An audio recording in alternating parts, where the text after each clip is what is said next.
क्या रामायण काल के चावल अब तक धरती पर मिल सकते हैं? क्या श्रीलंका में अब भी रामायण के निशान मौजूद हैं? इन सवालों का जवाब मिलता है श्रीलंका के एक गांव में। माना जाता है कि इस गांव में माता सीता के फेंके हुए चावल आज भी मिलते हैं।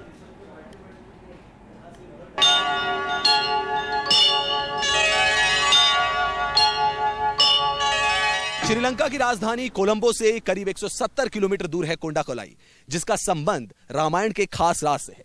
आज आपको लिए चलेंगे कोंडाकलाई और रूबरू कराएंगे सीता गोली के उस खास राज से। हमें बताया गया था कि कोंडाकलाई गांव में कुछ ऐसी परंपरा है जो मां सीता से जुड़ती है। कोंडाकलाई के साथ रामकथा के जुड़े ऐसे किस्सों की सच्चाई परखने हम कोलंबो से पूर्व की तरफ निकल पड़े। कोलंबो से 170 किलोमीटर दूर पूर्व की तरफ खूबसूरत वादियों के बीच बसा है कोंडाकलाई गांव।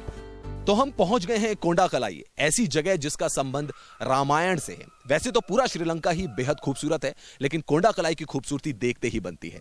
पहाड़ों के बीचों बीच बसा है कोंडाकलाई गांव और आप देख सकते हैं इसकी खूबसूरती को।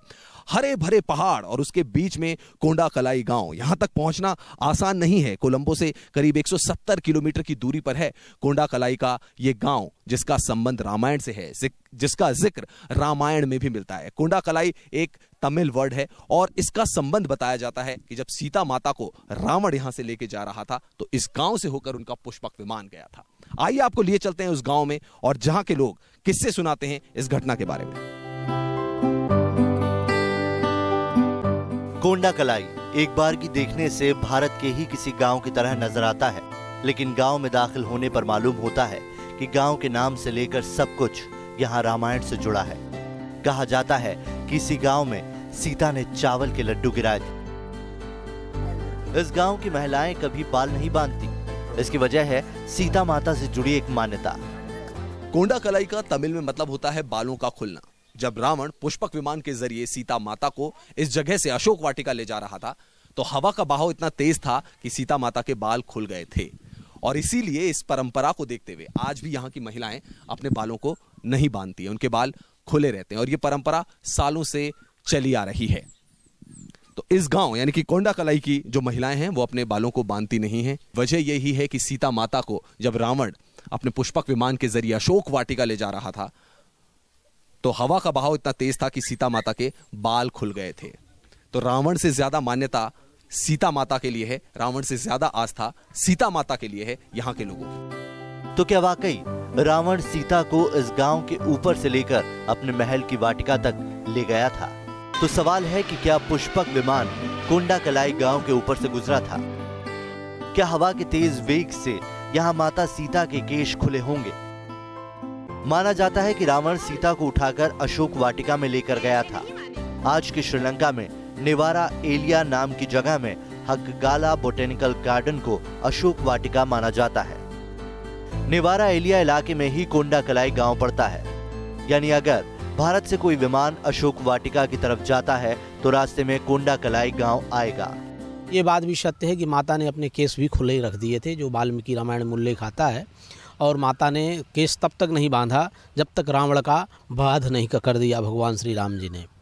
रामायण की इस पौराणिक कथा को लेकर लोगों के दावे तो कई हैं, लेकिन जब ऐतिहासिक या वैज्ञानिक तथ्यों की तलाश करते हैं तो इनके तार जोड़ने में मुश्किल होती है।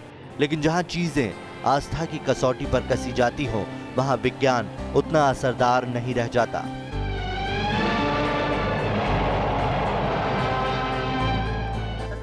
कोंडाकलाई गांव की महिलाओं को सीता मां के केश खुल जाने की घटना पर ऐसा यकीन है कि वो आज भी मां के दुखों में साझेदार बनने के लिए अपने केश नहीं बांधती। वीडियो जर्नलिस्ट मुकेश झा के साथ रवीश बिष्ट, न्यूज नेशन, कोंडाकलाई, श्रीलंका। वैसे श्रीलंका के इस गांव में सीता गोली को भी घरों में रखने की मान्यता है। सवाल ये भी कि क्या रामायण काल के चावल अभी तक मौजूद रह सकते हैं? रामायण और सीता माता को लेकर सबसे बड़ी मान्यता इस गांव के सभी घरों में इस तरह लड्डू के रूप में बसती है। इन गोलियों को ही सीता गोली कहा जाता है। सीता गोली या यूं कहें चावल के वो लड्डू जो रावण ने सीता माता को दिए थे जब वो पुष्पक विमान से सीता माता को अशोक वाटिका की तरफ ले जा रहा था। लेकिन सीता माता ने उन चावल के लड्डुओं को खाने से इंकार कर दिया था और उनको फेंक दिया था। माना जाता है कि वो चावल के लड्डू इस जगह पर गिरे थे और उन लड्डुओं के अंश को यहां पर सीता गोली के नाम से जाना जाता है। कुछ लोगों के पास आज भी वो सीता गोली मौजूद हैं और उनके लिए ये सीता गोली बेहद बेशकीमती है। हम कुछ लोगों के पास चलते हैं, हमने लोगों से बात की उस सीता गोली के बारे में और जानने की कोशिश करते हैं कि उस सीता गोली दिखती कैसे है। So do you have Sita गोली? दीज आर द सीता गोली। तो ये यहाँ गांव के जो लोग हैं जो सीता गोली के बारे में बता रहे हैं, ये वो सीता गोली है जिनके बारे में कहा जाता है, पौराणिक मान्यता है कि यही वो चावल के लड्डू थे जिन्हें सीता माता को रावण ने दिया था, लेकिन सीता माता ने उन्हें खाने से इंकार कर दिया था और उनको फेंक दिया था। और जिस जगह पर ये गिरे थे वो जगह यही है कोंडाकलाई। और आप देख सकते हैं ये है वो सीता गोली जिसके बारे में यहाँ के जो लोग हैं उनका मानना है कि अगर ये उनके पास है तो उनकी जो सारी जो प्रॉब्लम्स हैं, जो परेशानी है, वो सब दूर हो जाएंगी। साथ ही साथ अपने अनाज के ढेर के ऊपर भी इन सीता गोली को वो रखते हैं और उनका मानना है कि उनकी तरक्की इससे होगी। तो क्या वाकई ये लड्डू रामायण काल के हैं? क्या वाकई सीता माता ने लड्डुओं को पुष्पक विमान से फेंका था? मान्यता और यथार्थ में अंतर करना यहाँ मुश्किल हो जाता है। देखिए, तुलसीकृत रामायण में इस तरह का कोई संकेत नहीं है, लेकिन वाल्मीकि रामायण में चावल फेंकने का संकेत मिलता है। हमारे देश में लेखन पर बहुत अधिक भरोसा करने की परंपरा नहीं थी। हमारे देश में माउथ टू माउथ एक दूसरे को बताने की परंपरा थी। अब किसी के दादी ने कुछ बताया, किसी के पिता ने कुछ बताया, किसी के चाचा ने कुछ बताया, वो परंपरा चली आ रही है। इसको हम लोग इतिहास के विषय में ओरल हिस्ट्री कहते हैं, जिस पर दुनिया के दूसरे देशों के लोग शोध भी कर रहे हैं। ऐसा माना जाता है कि सीता के फेंके हुए लड्डू कोंडाकलाई गांव के बाहर पहाड़ी पर गिरे थे। हम आ गए कोंडाकलाई की उस जगह पर जहां पर सीता माता ने रावण के दिए हुए चावल के लड्डुओं को फेंका था और ये वही जगह है। पौराणिक मान्यताओं के मुताबिक बताया जाता है कि ये वही रास्ता है जहां से पुष्पक विमान गुजरा था। रावण सीता माता को इसी रास्ते से पुष्पक विमान के जरिए अशोक वाटिका ले जा रहा था। आप देख सकते हैं ये यहाँ पर बड़े बड़े पहाड़ हैं और इन्हीं पहाड़ों के ऊपर से पुष्पक विमान गुजरा था, ऐसा पौराणिक मान्यताओं के मुताबिक लोग यहाँ के बताते हैं। ऐसा जिक्र किया गया है कि अशोक वाटिका की तरफ जब रावण सीता माता को ले जा रहा था तो यही वो रास्ता था और यहीं पर रावण ने सीता माता को चावल के लड्डू दिए थे जिनको सीता माता ने फेंक दिया था और इसी जगह पर आकर वो चावल के लड्डू गिरे थे जहां पर एक मंदिर भी बनाया गया। इस तरह के लड्डू सिर्फ इसी इलाके में मिलते हैं। यहाँ के लोगों में लड्डू को पवित्र समझा जाता है। स्थानीय लोगों का मानना है कि लड्डू खाने से कई तरह के रोगों से छुटकारा मिलता है। सीता गोली यानी चावल के लड्डू, और इनके बारे में कहा जाता है कि ये हजारों साल पुराने हैं और सीता गोली मेरे सामने भी है। और जापान में जब जापान की लेबोरेटरी में सीता गोली का अध्ययन किया गया तो वहां पे पाया गया कि ये सीता गोली जो है रेडियो कार्बन डेटिंग के थ्रू पता लगा कि ये हजारों साल पुरानी है। तो इस जो मान्यता है उसको बल मिलता है कि ये सीता गोली रामायण युग की। और मैं इसको थोड़ा तोड़ने की कोशिश करता हूँ, जानने की कोशिश करता हूँ कि वाकई चावल से बनी है क्या। तो ये आप देख सकते हैं सीता गोली को और इसके अंदर जो अंश नजर आ रहा है वो तो चावल का अंश ही नजर आ रहा है, जो बल देता है इस मान्यता को कि सीता गोली हजारों साल पुरानी है और इसका संबंध रामायण से। मेरे साथ कुछ गांव के लोग भी हैं, उनसे पूछते हैं कि उनकी जिंदगी में सीता गोली की क्या अहमियत है। We people are used to see medicine because especially stomach problems and small children have many problems. So we are used to this is it's a very good medicine for our people. Sita guli, these are our areas. We can get a lot of Sita guli here, but the people are working that places. They are collecting this one.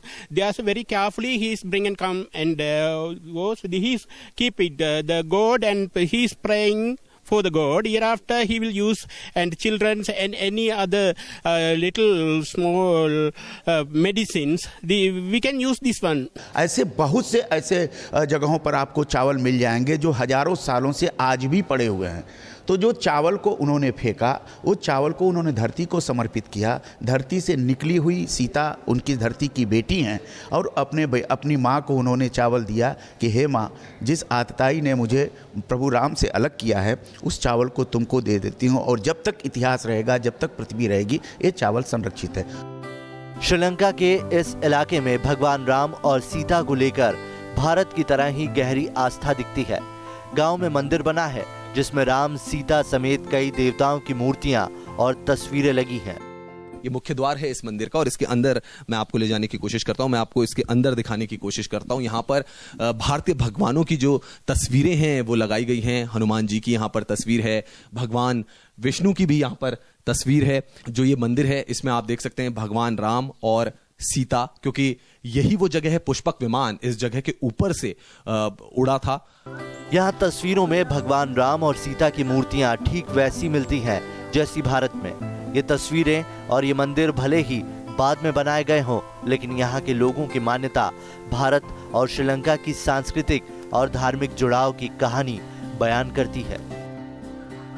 Video journalist Mukesh Jha के साथ Ravish Bisht, news nation, कोंडाकलाई, Sri Lanka. क्या श्रीलंका के इस गांव में कभी हनुमान जी ने शंकर की पूजा की थी? क्या किसी जमाने में हनुमान ने यहाँ शिवलिंग स्थापित किया था? क्या हनुमान ने कोंडाकलाई गांव में आराधना की थी?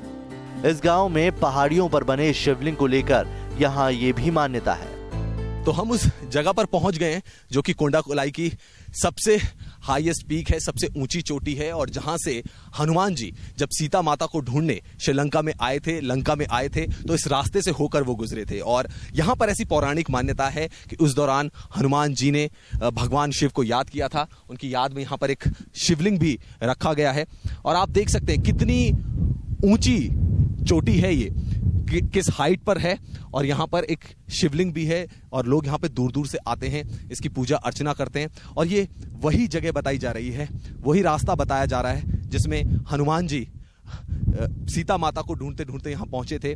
और इसी रूट से रावण भी जो था वो सीता माता को अशोक वाटिका ले गया था। तो हम उस ऊंची चोटी पर हैं, हम उस जगह पर पहुंच गए हैं जहां से कि रामायण का बहुत गहरा संबंध है, रामायण का बहुत गहरा ताल्लुक है। और आज न्यूज नेशन ने आपको दिखाया सीता गोली के बारे में, न्यूज नेशन ने आपको वो रास्ता दिखाया जहां से रावण का पुष्पक विमान गुजरा था, और न्यूज नेशन ने वो जगह भी आपको दिखाई जहां से हनुमान जी सीता माता की तलाश में पहुंचे थे। राम, सीता और हनुमान राम कथा के कुछ ऐसे किरदार हैं जिनको लेकर श्रीलंका के लोगों में भी गहरी आस्था है। इनसे जुड़े कई किस्से यहाँ की भूमि में सुने सुनाए जाते हैं। वीडियो जर्नलिस्ट मुकेश झा के साथ रवीश बिष्ट, न्यूज नेशन, कोंडाकलाई, श्रीलंका।